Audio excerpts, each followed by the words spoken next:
ओकारं बिन्दुसंयुक्तं नित्यं ध्यायन्ति योगिनः कामदं मोक्षदं चैव ओंकाराय नमो नमः। अविरल शब्दगणो व प्रक्षालित सकलभूतलकलंका मुनिविरपार्षदतीर्था सरस्वतीर्तनोदुरितम् अज्ञानतिमिरान्धानां ज्ञानाञ्जनशलाकया चक्षुरुन्मीलितं येन तस्मै श्रीगुरुवे नमः। परम गुरुभ्यो नमः। परम्पराचार्य गुरुभ्यो नमः। सकलकलशविध्वंसकं श्रेयसां परिवर्धकं धर्म संबंधकं भव्यजीवमनप्रतिबोधकारकमिदं शास्त्रं श्री कार्तिकेयन प्रेक्षा नामधेयम्। अस्य मूलग्रंथकर्तार श्री सर्वज्ञदेवाः तदुत्तरग्रंथकर्तार श्री गणधरदेवाः प्रतिगणधरदेवाः तेषां वचोनुसारमासाद्य श्रीमद् आचार्य प्रवर श्री कार्तिकेय देवैर्विरचितं मंगलम भगवान वीरो मंगलम गौतमो गुणे मंगलम कुंद कुंदाद्यो जैन धर्मोस्तु मंगलम सर्वमंगल मांगल्यम सर्वकल्याणकारकं प्रधानं सर्वधर्माणां जैनं जयतुशासनं कोटिशतं द्वादशैव कोटो लक्षाणि शीतस्त्रिदिकानि चैव पंचाशदष्टौ च सहस्रसंख्य मेतत्श्रुतं पंचपदं नमामि। अरहंत भासयत्तं गणारदेवे गन्तियं सम्मं प्रणमामि भक्तजुत्तो सुदुनानमहो वहिं शिरसा इच्छामि बन्ते सुदभक्ति कांसो गोदस्सालोचे अंग वंग पैनय पावड़े परियम सुत्त प्रमाण भोग पूगय चूलिया केव सुत्तय थुदम कायम से निष्कल मंचे में पूजे में वंदा में नमम सामि दुख कौ कम कौ भूलाओ सुगय गमनम समाय मरणम जनगुण संपत्ति ऊदमध्यम। अथ पौर्वाणिक स्वाध्याय वेलायाम श्रीमदाचार्य भक्ति कायु सर्गम करोमि।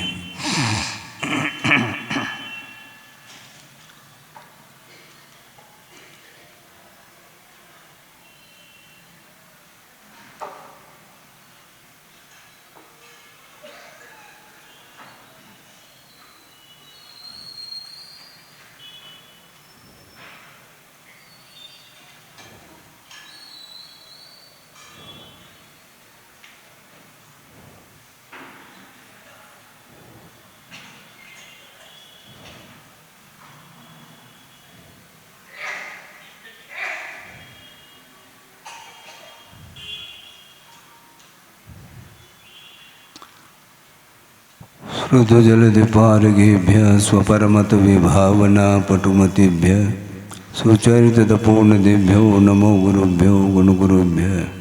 छत्तीसगुण समग्रे पंचमी आचार करण सुंदर्शे शिष्यानुग्रह कुशले धम्मायिरे सदा वंदे गुरुवत्त संजबेन तरंत संसार सायरम घोरम छिन्नन्ति अट्टकं मम जन्मन मरणं न पाविन्ति ये नित्यं व्रतमन्त्रहोमनिरता ध्यानाग्निहोत्राकुला षट्कर्मा विरतास्तपोधनदना साधुक्रिया साधवा शीलप्रावरणा गुणप्रहरणा चन्द्रार्कतेजोदिकाः मोक्षद्वारकपाटपाटनवटाः प्रीणन्तु मां साधवा गुरुवः पान्तुनो नित्यं ज्ञानदर्शननायकाः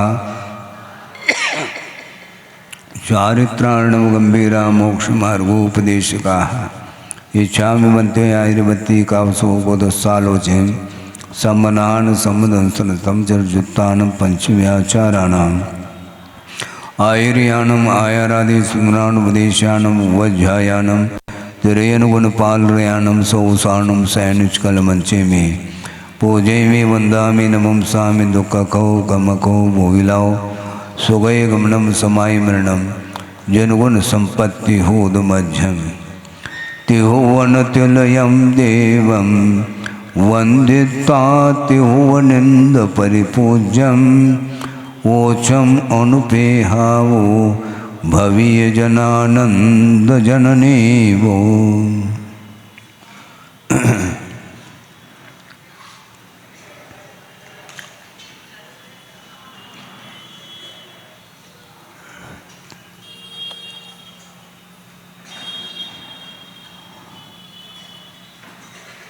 संसार और मोक्ष, इन दोनों के लिए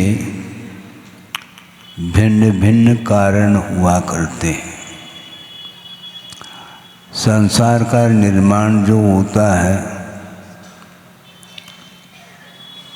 वह आर ध्यान और रौद्र ध्यान के द्वारा होता है, और मोक्ष के लिए हेतु कौन है?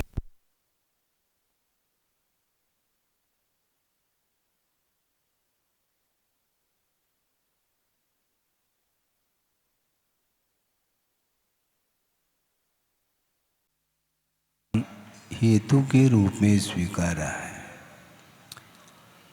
क्योंकि परे मोक्ष हेतु, यह मोक्ष के लिए हेतु, परे अर्थात धर्म ध्यान और शुक्ल ध्यान, क्योंकि 4 ध्यानों का उल्लेख किया है, आर ध्यान, रौद्र ध्यान, धर्म ध्यान और शुक्ल ध्यान।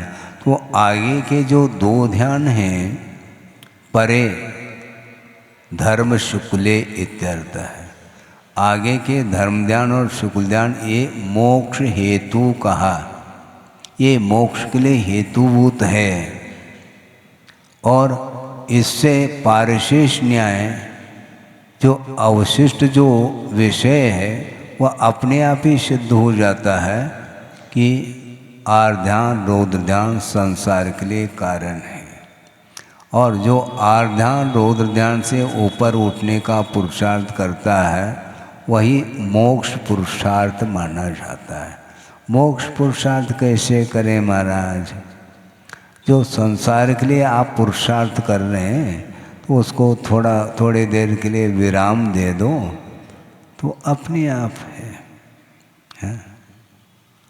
भिन्न भिन्न हेतु हैं, हेतु की ओर दृष्टि जाती है तो अपने आप ही सारा विषय क्लियर होता चला जाता है, क्योंकि कारण के बिना कोई भी कार्य देखने में नहीं आता है। कारणाभावो कार्याभाव, कारण का अभाव हो गया तो कार्य का भी अभाव होगा। बिजली चली गई तो साउंड भी गया, कारण का अभाव तो कार्य का अभाव, ऐसे ही तो लगाया जाता है। उदाहरण दो महाराज, उदाहरण यहीं पर तो है उदाहरण, और कौन सा उदाहरण है? बिजली चली गई तो माइक बंद हो गया, ये बंद क्यों हुआ? उसके कारण हुआ, वो कारण का अभाव होते यहाँ का भी अभाव, कार्य का अभाव हुआ। उसी प्रकार आर ध्यान रौद्र ध्यान यदि समाप्त हो गए तो 2 ही तो ध्यान बचेंगे जिसके द्वारा मुक्ति मिलेगी। आर ध्यान रौद्र ध्यान का अभाव होने मात्र से मुक्ति नहीं, धर्म ध्यान करना पड़ेगा। हाँ, ऐसा थोड़ी कि आर ध्यान रौद्र ध्यान हो गया तो हो गया, लेकिन धर्म ध्यान कम से कम अंतर्मूर्त बना रहे, उसकी रक्षा करो भावलिंग की। है बात वही आ गई ना, भावों की रक्षा, भाव, क्योंकि दुर्लभ है। ऐसा कहा विरलो अज्जदि पुण्यम, पुण्य का अर्जन विरल जीव ही करता है। जो सम्यक दृष्टि होता है और व्रतों से संयुक्त होता है, केवल व्रतों से संयुक्त नहीं, सम्यक दृष्टि होना चाहिए। सम्यक दर्शन के अभाव में व्रत भी पाले जा सकते हैं, किंतु उसके माध्यम से पुण्य का संचय नहीं हो सकता, जो साथ से पुण्य माना जाता है। बहुत कठिन है ये। व्रतों का पालन कर रहा है और वह महाव्रतों का पालन कर रहा है, कोई अनुव्रतों का पालन कर रहा है, किंतु सम्यक दर्शन रूपी लाइट बुझ जाती है तो बस वह फिर वह व्रत और वह नियम आदि आदि ओम शांति है, उसमें कुछ नहीं है, क्योंकि वह द्रव्यात्मक है। उसमें भाव जो आता है वह सम्यक दर्शन के कारण आता है। सम्यक दर्शन के बिना ज्ञान और चारित्र में समीचीनता संभव नहीं है। सम्यक दर्शन के माध्यम से ही ज्ञान और चारित्र जो है समीचीन माने जाते हैं, और सम्यक दर्शन रूपी भाव गया फिर वो बस अब क्या है उसमें। एक बहुत अच्छा उदाहरण, ये गैस बत्ती होती, गैस बोलते हैं, अब बहुत कम उपयोग में आने लगे क्योंकि बिजली आ गई। वो उसको मेंथल बोलते हैं, मेंटल क्या बोलते हैं, हाँ, वो धागे का बना हुआ रहता है, हैं। अब वो है, उसको आपने जलाया, अब जलाया है, वह प्रकाशित हो रहा है। अब मान लो उसको बंद कर दें तो वह मेंटल तो बना रहता है, वही द्रव्य है, वही द्रव्य है। उस द्रव्य की रक्षा करो क्योंकि उसी के आश्रित वह पुनः प्रकाश मिलने वाला है। उसी प्रकार ये द्रव्य है, और सम्यक दर्शन यदि है तो ज्ञान और चारित्र भी लाइटेड होंगे, नहीं है तो वह धागा मेंटल। बहुत अच्छा उदाहरण ध्यान आ गया समय पर। ये समझ में आ रहा है कि नहीं? बिल्कुल। भाव नहीं है तो द्रव्य का मूल्य नहीं है, पक्की बात। उसका क्या है, आप नोट गिन रहे हैं, ठीक है, वो नोट कब तक, जब तक चल रहे हैं तब तक भाव है उसका। तो नोट परिवर्तित हो गए, वो ईंधन के काम में है, क्योंकि वो द्रव्य रह गया, भाव उसमें रहा नहीं। दूसरा उदाहरण आ गया, ये बहुत अच्छा उदाहरण है। हाँ ठीक है, ले लो। क्यों? ये 100 का नोट, ये 10 का नोट, ये 1000 का नोट, अब ये चलन जब तक है तब तक समाप्त हो गया तो दूसरे नोट आएंगे, वो कचरा है, वो कागज है वो ओनली, क्योंकि वह द्रव्य है, भाव रहा नहीं, यानी उसका मूल्य, उसकी वैल्यू समाप्त हो गई। इसको बोलते हैं द्रव्य और भाव। उसी प्रकार ये अनुव्रत कोई पालन कर रहा है, कोई महाव्रतों का पालन कर रहा है, किंतु यदि उसमें सम्यक दर्शन है तो वह भावलिंग बना रहेगा, और सम्यक दर्शन के अभाव में वह फ्यूज हो गया, खत्म। अब क्या, कहाँ से क्या होगा? वो द्रव्य लेकर के करोगे क्या आप? हाँ, द्रव्य के बिना, लट्टू के बिना प्रकाश नहीं, किंतु लट्टू ही प्रकाश है, गलत बात है, ऐसा लट्टू नहीं होना चाहिए। बल्ब बोलते हैं आप, लट्टू, उसको आपने लगाया, उसके बिना प्रकाश नहीं, लेकिन लगा दिया, स्विच ऑन नहीं किया, ये स्विच के ऑन करने का वह भाव आ गया उसमें, बाकी लाइट गोल, तो लट्टू तो सुरक्षित है, वह बल्ब फूटा नहीं, वो ये ध्यान रखो, बहुत सुरक्षित है, किंतु भाव चला गया, करंट समाप्त। तो सम्यक दर्शन रूपी करंट जब तक वह प्रवाहित रहेगा उस बल्ब में, द्रव्यलिंग में, तब तक वह प्रकाश मिलेगा, उसके माध्यम से संवर और निर्जरा होगी। नहीं है तो आप कितने भी कोशिश करो, एक मनुष्य की आयु पूर्व कोटि की है, आपको सुन करके विस्मय हो सकता है।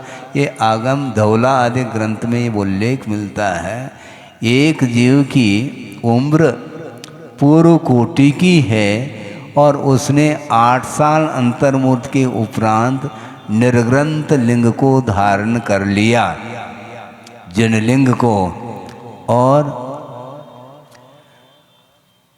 भावलिंग बन गया, उसका सम्यक दर्शन है तो भावलिंग हो गया, और अंतर्मूर्त रहा और सम्यक दर्शन समाप्त हो गया। वो 8 साल अंतर्मूर्त कम पूरे पूर्व कोटि तक द्रव्यलिंगी बना रहा, क्योंकि फ्यूज सम्यक दर्शन गोल हो गया। अब उसका क्या मूल है। और उतने दीर्घ काल तक जिनलिंग लेकर के बैठा है, इसके बाद में एक भी प्रकृति का संवर नहीं कर सकता, ये सिद्धांत है क्या नहीं? बिल्कुल ठीक है। इसको बोलते हैं भावलिंग कितना महत्वपूर्ण है। द्रव्यलिंग के बिना भावलिंग नहीं आ सकता। बिना बल्ब के करंट का प्रवाह कहाँ जा पाएगा, हमें बताओ। इसलिए बल्ब की आवश्यकता है, किंतु खाली बल्ब है, करंट बिजली नहीं है, तो फिर क्या करोगे। उसी प्रकार सम्यक दर्शन रूपी बिजली यदि नहीं है तो अनुव्रतों का पालन करो चाहे महाव्रतों का पालन करो, गुणस्थान बनेगा नहीं। और गुणस्थान का नाम ही भावलिंग कहा है। इससे और कौन सी सरल भाषा में हम व्याख्यान करें। आगम के अनुरूप है और उपयुक्त उदाहरण भी बैठ रहा है, दृष्टांत। इसके माध्यम से आप समझने का हमें प्रयास करना है, क्योंकि हालांकि निर्ग्रंथ लिंग को धारण करना भी दुर्लभ है। क्यों? क्योंकि मनुष्य गति में ही संभव है। देव गति में वैकृत शरीर है और अकाल में मरण भी नहीं होना है, और सागरोपम आयु तक उसका जीवन चलेगा। इसके बाद भी द्रव्य लिंग नहीं। सम्यक दर्शन तो है, लेकिन आधार भी तो चाहिए ना। द्रव्य लिंग नहीं वहां पर, यानी अनुव्रतों का महाव्रतों का जो पालन करने के लिए जो आधार चाहिए, वह मनुष्य का शरीर ही संभव है, उसके बिना नहीं। तो इसलिए वहाँ पर बिजली तो है, आधार नहीं, बल्ब नहीं। और यहाँ पर मान लो बल्ब भी मिल गया और सम्यक दर्शन यदि छूट गया तो बस फिर अंधेरा। पूर्व कोटि तक वह अनुव्रतों का अथवा महाव्रतों का पालन करता हुआ चला जा रहा है, यहाँ तक कि आगम के अनुरूप ही वह चर्या का पालन कर रहा है। इसके बाद भी सम्यक दर्शन का अभाव होने के कारण उसको मुक्ति नहीं मिलेगी, अथवा एक भी कर्म का संवर और एक भी कर्म की निर्जरा नहीं कर सकता। इसलिए सबसे महत्वपूर्ण यदि कोई वस्तु है तो सम्यक दर्शन है। उसके बाद फिर बल्ब की व्यवस्था भी आवश्यक है। केवल सम्यक दर्शन से हो जाएगा नहीं होगा, आधार चाहिए। अब रे सम्यक दृष्टि है, अपने योग्य कर्मों का संवर और निर्जरा कर रहा है, और मोक्ष के लिए सम्यक दर्शन कारण है कि नहीं महाराज? हाँ है, परंपरा से, साक्षात नहीं। साक्षात यदि कोई कारण है तो संयम है, और वह संयम भी सम्यक दर्शन संपन्न है। सम्यक दर्शन से संपन्न जो संयम है वही मुक्ति के लिए कारण सिद्ध होता है। तो मैं ये कह रहा था, आर ध्यान रौद्र ध्यान ये संसार के लिए कारण है, धर्म ध्यान और शुक्ल ध्यान ये मुक्ति के लिए कारण है। इतना स्पष्ट व्याख्यान जब आगम में किया है तो, और धर्म ध्यान का स्वरूप भी बताया है, उसके भेद भी बताए हैं। हम कैसे करें महाराज धर्म ध्यान? आज्ञा विषय धर्म ध्यान पहला करो। कैसे करें? तर्क नहीं रखो, हैं? तर्क करेंगे तो सम्यक दर्शन प्राप्त नहीं कर पाएंगे, क्योंकि निशंक हो करके उसको स्वीकार किया जाता है। इसी का नाम निशंकित अंग है। सम्यक दर्शन है, हाँ ठीक है, और अंगों की क्या गत हो रही है? अंग है, अंग नहीं है तो अंगी भी नहीं, ध्यान। क्योंकि अंग को धारण करने वाला अंगी होता है। ये शरीर में 8 अंग है, एक एक अंग यदि पृथक कर लिया जाए तो शरीर क्या वस्तु, अंगी क्या वस्तु, हमें बताओ। अंग को धारण करने वाला अंगी। उसी प्रकार 8 अंग जिसके पास है वह सम्यक दृष्टि एक एक अंग की खबर है कि कौन सा अंग बचा कौन सा गया। सम्यक दृष्टि है। हाँ बिल्कुल ठीक, अच्छा है।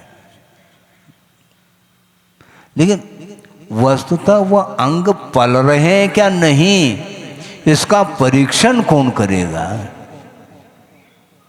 एक एक अंग के बारे में पढ़ो तो कम से कम। आचार्य समंतभद्र महाराज क्या कहना चाह रहे हैं श्रावकाचार्य में, रत्नकरण श्रावकाचार्य में, एक एक अंग का व्याख्यान उन्होंने किया और उसकी टीका भी मिलती है, प्रभाचंद स्वामी की टीका। पढ़ो उसको। यदमेव कह रहे हैं, हाँ मुश्किल हो रहा। अब सोचने की बात है, श्रद्धान में कोई त्याग हो रहा है क्या?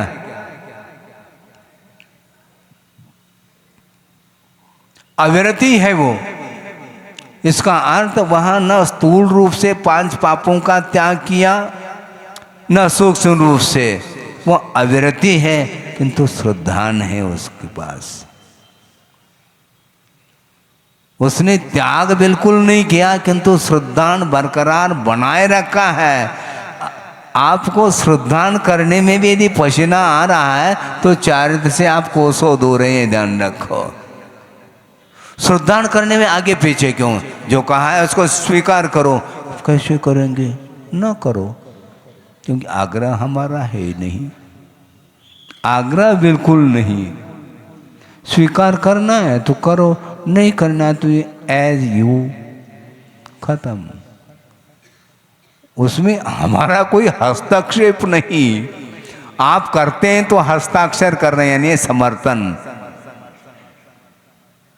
आप यदि ग्रहण कर रहे हैं, स्वीकार कर रहे हैं, तो हम समर्थन कर रहे हैं। इसी को अनुमति बोलते हैं, अनुमोदन, अनुमोदना।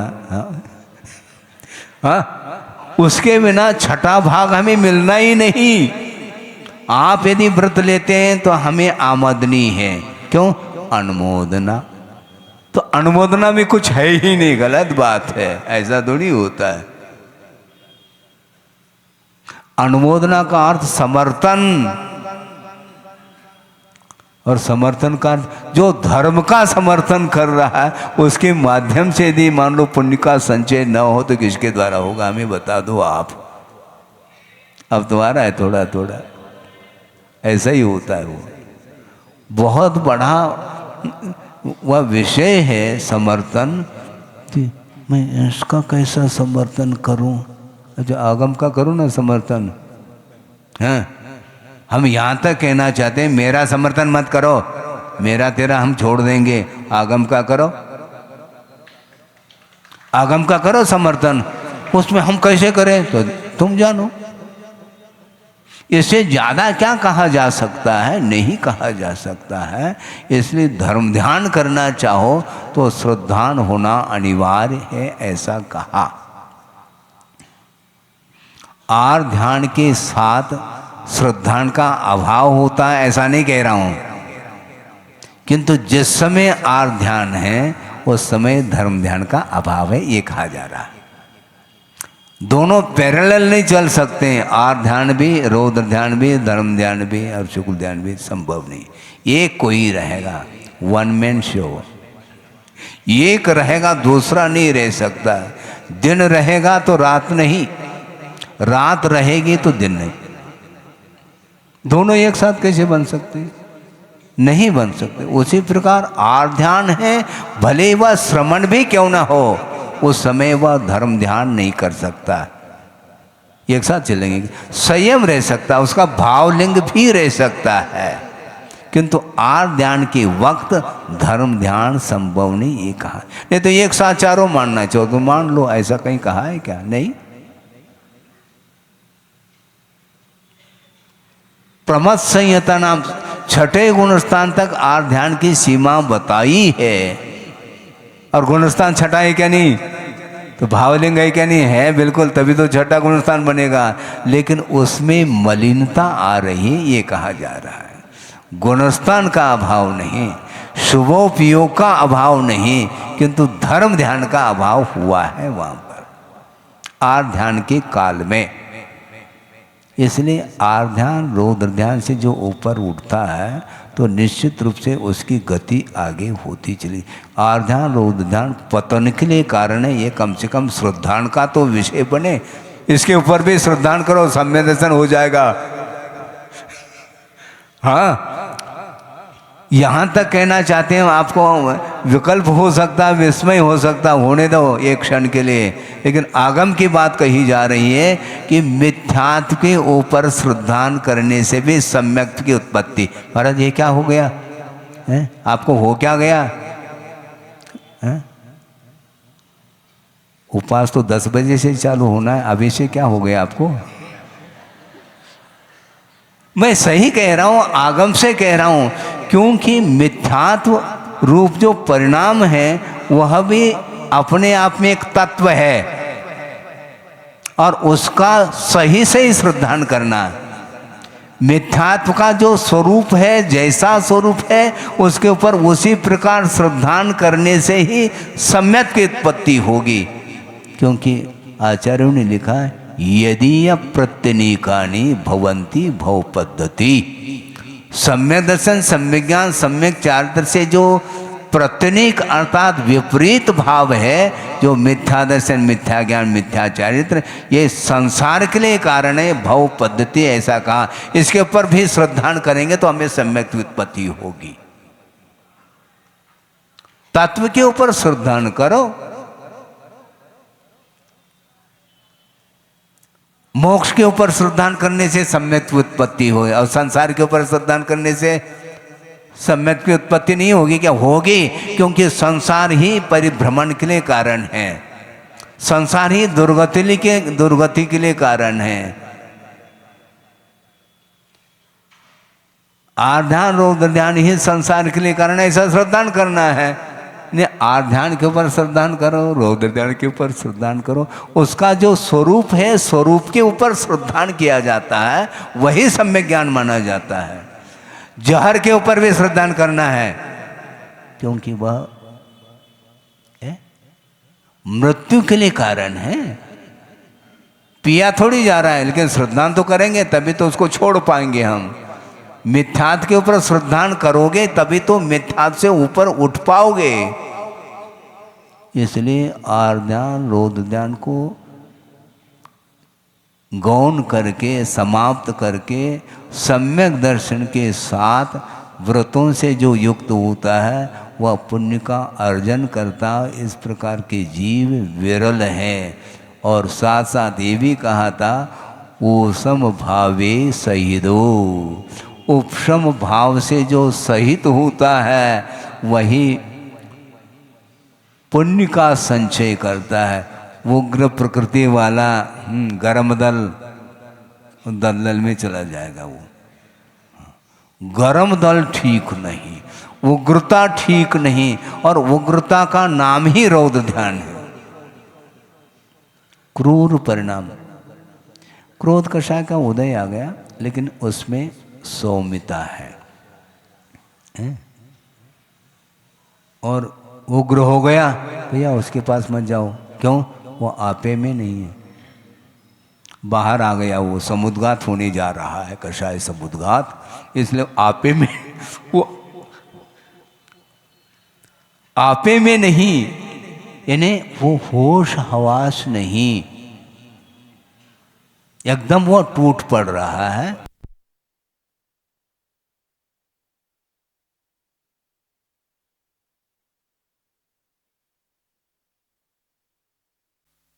भरोसा नहीं, उसके ऊपर विश्वास नहीं, कभी भी बात गोल हो सकता है। लेकिन ला करके रखा है जनरेटर, उसका उपयोग करो ना, उपयोग लक्षणम, उसका उपयोग क्यों नहीं करना चाहते हैं आप?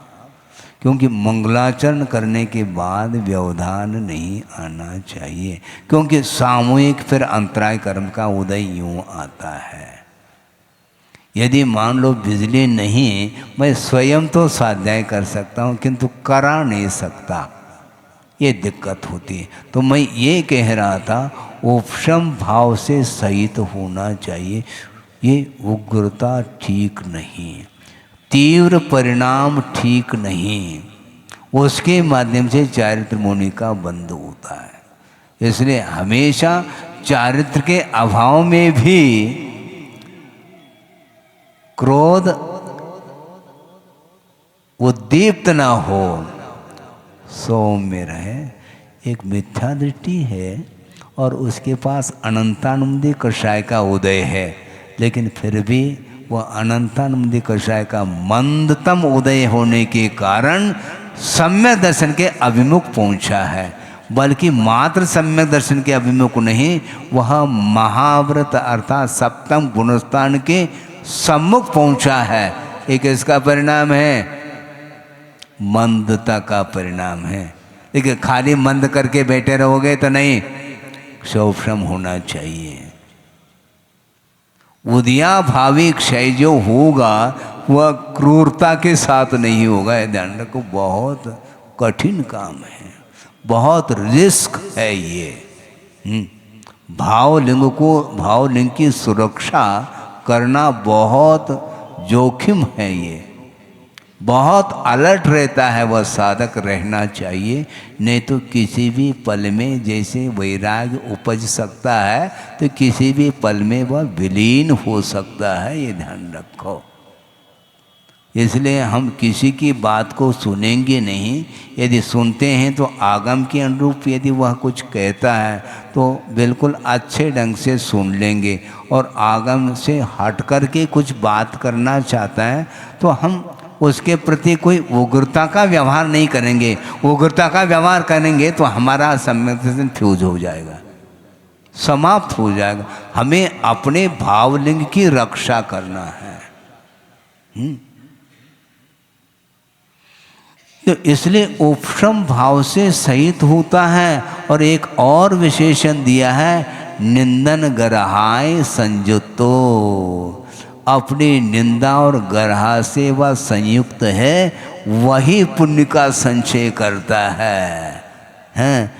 मेरी ये निंदा कर रहा है और प्रतिकार का भाव करेगा तो पुण्य का संचय नहीं कर पाएगा। वो ये ध्यान रखो, इसको बोलते हैं परिचय विजय। जय जय, परिचय विजय होना चाहिए तो जय जयकार होगा उसका। जय जयकार हो इस उद्देश्य को लेकर के नहीं करता तो वो परिचय जय है ही नहीं। वो कोई प्रतिकार नहीं, क्योंकि निंदा का प्रतिकार ठीक नहीं। आप कभी प्रशंसा का प्रतिकार करते हैं?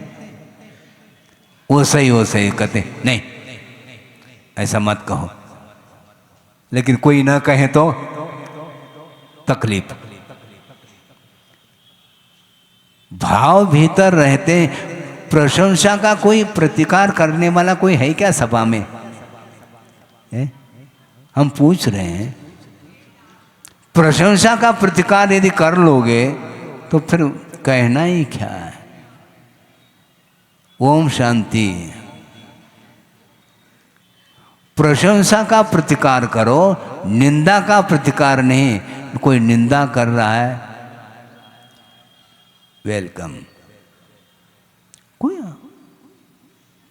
निंदा, अपनी निंदा और अपनी गरहा से जो संयुक्त होता है वही पुण्य का संचय करता है, साथ से पुण्य का। आप यदि प्रशंसा चाहो तो साथ से पुण्य ओम शांति को प्राप्त होगा। हाँ, अच्छे क्वालिटी का पुण्य का भी संचय होना चाहिए और साथ साथ एक घूंट जो है प्रशंसा का भी मिलना चाहिए। ये गलत है, ये नहीं। अपनी निंदा और अपनी गरहा, दूसरे की प्रशंसा। निंदामि गरहामि अपानम न परम। अपनी निंदा अपनी गरहा करने वाला ही वह विरल ही होते हैं, इसलिए कहा विरलम अजद पुण्यम। इस प्रकार गाथा का जो भाव है बहुत ही, एक एक पद जो है ना क्लियर होते चले जा रहे हैं। विरल यानी विरल ही जीव अजदि पुण्यम, पुण्य का अर्जन करता है। कौन है वो? सम्यक दृष्टि है। किससे युक्त है? वही संयुक्त, व्रत से युक्त, यानी वह अनुव्रति अथवा महाव्रत से संयुक्त है और उपशम भाव से सहित है और निंदा और गर्रा से संयुक्त है। वही पुण्य का संचय कर सकता है, नहीं है तो वह भावलिंग समाप्त हो जाएगा, वह द्रव्य बचेगा। अब देखो, आम है, ठीक है, ये प्रसंग उदाहरण दे रहा हूँ मैं। आम है, बिल्कुल पका हुआ आम है, और उसको आपने चूस लिया पूरा का पूरा, बचा क्या? वह द्रव्य है, भाव चला गया।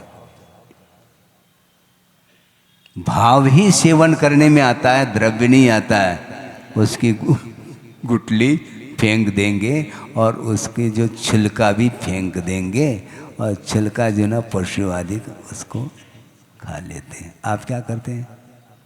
भाव भाव, रस रस, और वह नीरस है, यानी फेंकने योग्य है, उसमें रस नहीं है। रस किसमें था? जिसमें था उसको चूस लिया, वही भावलिंग माना जाता है। और रस चूसने के बाद जो वह आम है वह द्रव्य है, उसमें कोई तथ्य नहीं है। हाँ, गजभुक्त कपित्तवत कहा आगमकारों ने। ये इसका अर्थ क्या है महाराज? बता रहे हैं।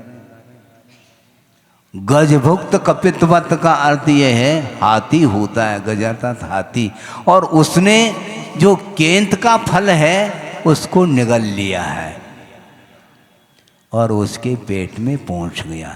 उसका सारा का सारा रस उसने चूस लिया, शोषित हो गया, फिर वह ज्यों का त्यों वह निष्कासित होता है, उसमें कोई तथ्य नहीं, साबुत है वो, किंतु रस है ही नहीं उसमें। उसी प्रकार भावलिंग समाप्त हुआ तो वह गजभुक्त कपित्तवत, यह द्रव्यलिंग के लिए उदाहरण दिया है। गुरुदेव ने एक बार कहा था, हमें याद है, समझा क्या? नहीं, क्या और समझाने की आवश्यकता? कुछ नहीं, इसमें समझ में आ रहा है। कह तो रहे ना, उसका सारा का सारा जो रस भाग था, सार सार ले लिया, असार को फटकार, तो असार बाहर आ गया। वो इसी को बोलते हैं द्रव्यलिंग। सम्यक दर्शन गया, वो कुछ खोखला है, वो उसमें कुछ नहीं बचा है। घड़ी के लिए बॉक्स दिया, घड़ी है ही नहीं, खाली बॉक्स, ओनली बॉक्स। इसमें घड़ी रखते थे, बस इतना बार स्मृति रह जाती है। उस बॉक्स से काम थोड़ी चलने वाला है। उससे क्या टाइम देखने में आएगा क्या? बॉक्स के द्वारा टाइम, बॉक्स को बांध लो, टाइम देखोगे। तो द्रव्यलिंग से क्या होना है, ऐसे ही होता है। इसलिए अपनी निंदा, अपनी प्रशंसा करने में, अपनी निंदा और अपनी गर्हा करने में जो लगा है, वही पाप से बच सकता है और प्योर पुण्य का संचय करता है। इसलिए श्रवण को कोई विकल्प ही नहीं। कौन क्या कर रहा है, मुझे कौन क्या कह रहा है, उसे ध्यान ही नहीं उसको। हाँ, वह अपने आप में, वह निज घर में है, एयर टाइट, बाहर की हवा नहीं आती उसकी। ठंड के दिन में एयर टाइट करके आप सोते हैं, ठंड से बचने के लिए बिल्कुल एयर टाइट है वो श्रवण। कौन क्या कह रहा, उस ओर उपयोग नहीं ली जाती, इसी को संयम बोलते हैं।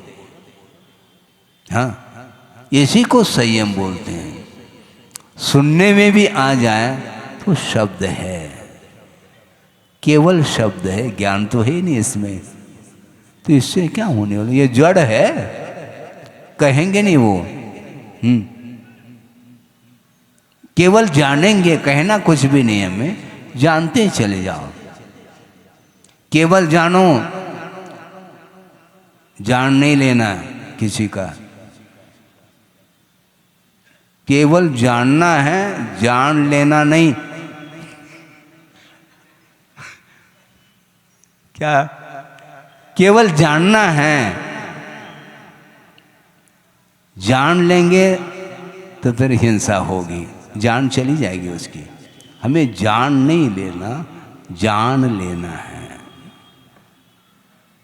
किसी का जान नहीं लेना, किंतु जान लेना अर्थात ज्ञान करना है।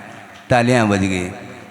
इसमें क्या हो रहा है, दो दो अर्थ निकल रहे हैं, इसलिए आपको वह विषय ग्राह्य होता चला जा रहा है। तो इसीलिए, और निंदा किसको कहते हैं? टीकाकार कह रहे हैं आत्मकृत दुष्कर्मणः स्वयं प्रकाशनम। आत्मा के द्वारा किए गए जो पाप कर्म हैं, यानी पाप कृत्य है, दुष्कृत्य है, उसको स्वयं प्रकाशित करना, ये निंदा है।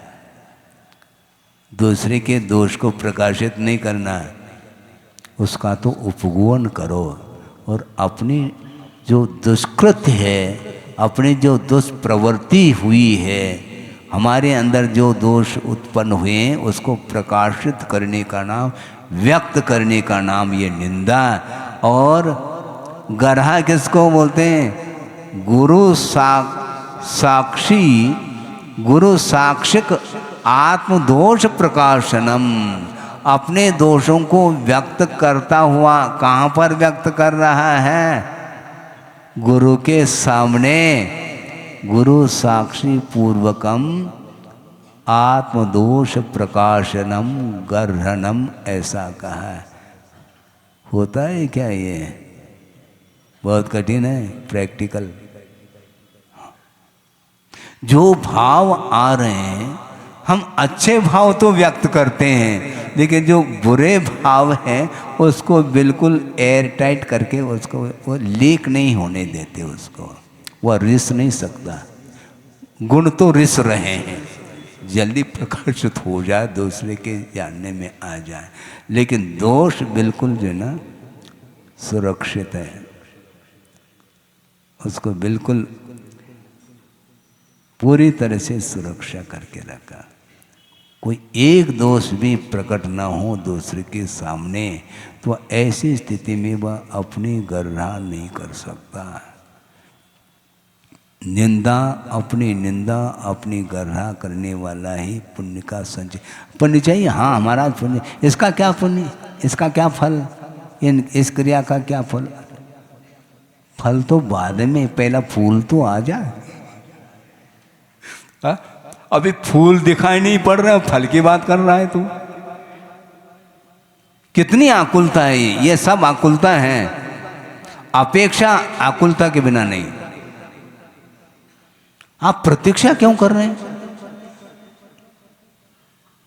प्रतीक्षालय में बैठे, ट्रेन की प्रतीक्षा करना, ये तो फिर भी ठीक है, 5-7 मिनट बाद वो ट्रेन आ सकती है, लेकिन बीज बोया और प्रतीक्षा में बैठा है, अंकुरित कब होगा?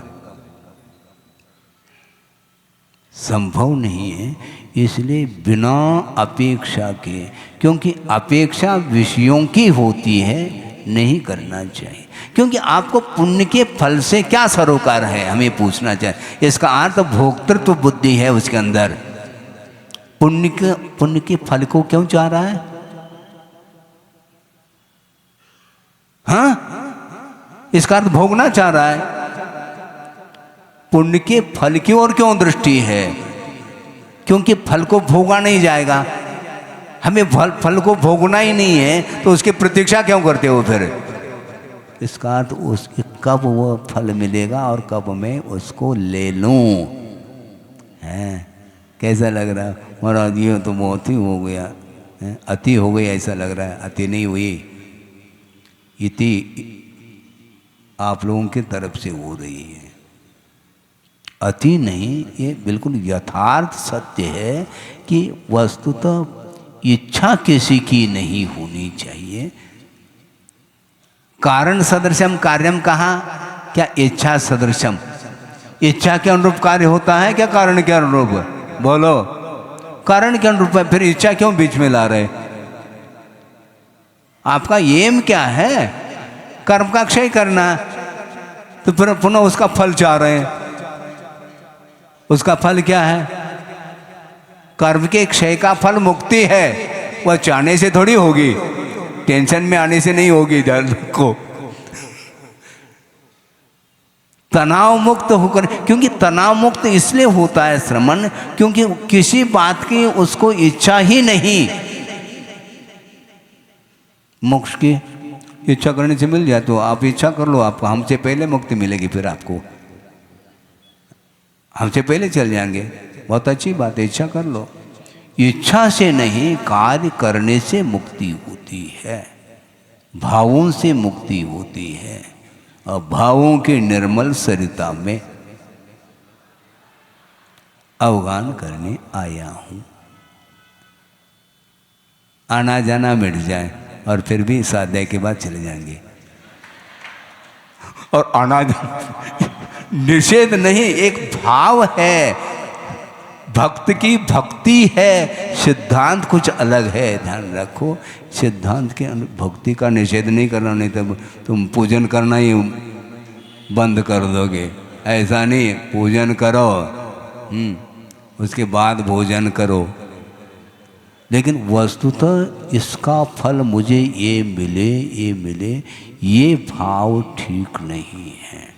वो भक्ति के कारण कहा जिनगुण संपत्ति हो मध्यम, मिलने लग जाते फिर सवस्त्र में एक जिनगुण मिल जाएंगे आपके, जिनेंद्र भगवान के गुण बटोर लो तुम। हाँ, बटोर लो,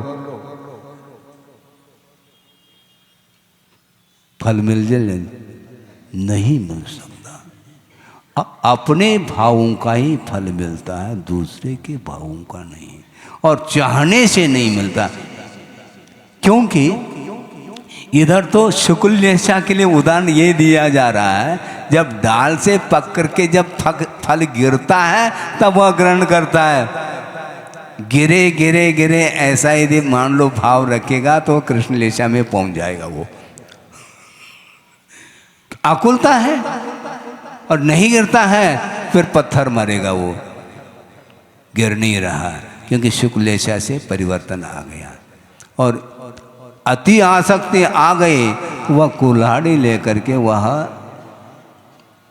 पूरे पेड़ को ही काटने के लिए खड़ा हो जाता है। इसको बोलते हैं फल की इच्छा। मुझे कोई फल की, क्योंकि श्रद्धान है, कारण यदि समीचीन है, वस्तुतः निश्चित रूप से, ये निश्चित नियामक रूप से वह मुक्ति मिलेगी। यही तो विश्वास है। और विश्वास में फिर अपेक्षा क्यों रखते हो? विश्वास रखने वाला कभी अपेक्षा नहीं रख सकता है, लिख के रखो। विश्वास काय का फिर? यदमेव कहते चले जा रहे हैं और फिर अपेक्षा भी रख रहे हैं, क्या बात है? इसका अर्थ डाउट है। अपेक्षा नहीं, कोई अपेक्षा नहीं, पुण्य के फल की अपेक्षा नहीं।